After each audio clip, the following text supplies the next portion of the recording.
India's richest men thought they had cracked the Trump code. Money, access, personal ties. A second Trump presidency was supposed to be good business.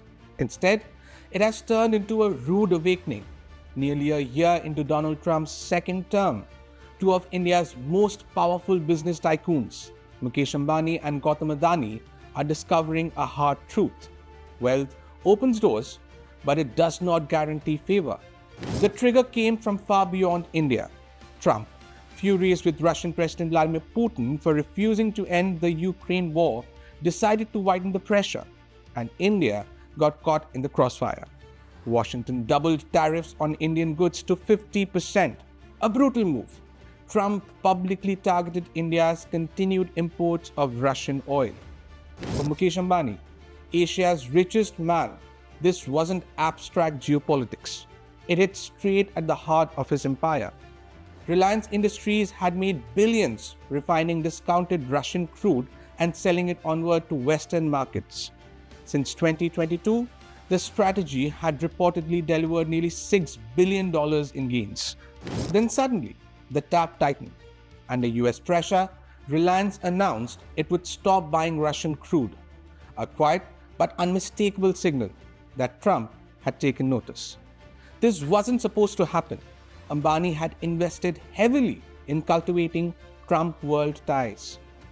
Lobbyists in Washington, family connections, Trump's children welcomed in India. Donald Trump Jr. even toured Reliance's massive refinery. Ivanka Trump attended an Ambani wedding. A company linked to Reliance paid a $10 million development fee to the Trump organization. The assumption was simple. Personal warmth would translate into political goodwill. It didn't. For Gautam Adani, the disappointment has been even sharper.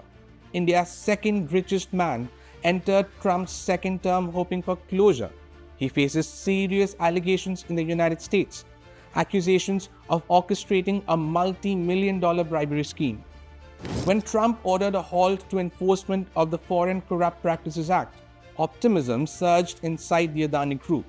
Many believed the case would quietly fade, but nearly a year later, they haven't. Court filings remain frozen, investigations remain alive, and the US legal system has not blinked. Adani has spent heavily too on lawyers, lobbyists, and outreach, explored potential investments in America. Still, progress has been elusive. In Trump's universe, access without a personal bond counts for little. This is where expectations collapsed. In New Delhi and Mumbai, many assumed Trump would always be India's natural friend. He and Prime Minister Narendra Modi had shared public chemistry. Indian Americans held prominent roles in US businesses and politics. The groundwork, it seemed, had been laid. Instead, reality intervened. Modi and Trump had barely spoken. Visa pathways for skilled Indians are under attack. And to add insult to injury, Trump has openly quoted Pakistan. For India's corporate elite, this feels like a perfect storm. What we're witnessing is not hostility, but indifference. Analysts say the Trump administration simply does not prioritize India at senior levels.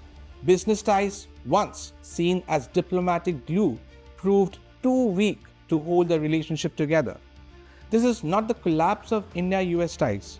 It is something subtler and more sobering, a lesson in realpolitik.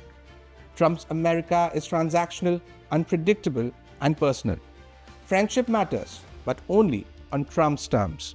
And even billionaires cannot buy certainty. I really do believe that what he did with India is the chief reason India is now buying substantially less Russian oil.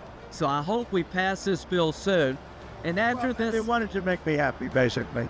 He wanted to... Modi's a very good... Yes. He's a good guy. He knew it was happy, and it was important to make me happy. They do trade. Yeah. And we can raise tariffs on them very quickly, and it'd be... People are afraid of that. Trade negotiations may yet ease tensions. Tariffs could come down. Relations could stabilize. But one thing has changed permanently. Corporate India will no longer assume it has Washington locked down.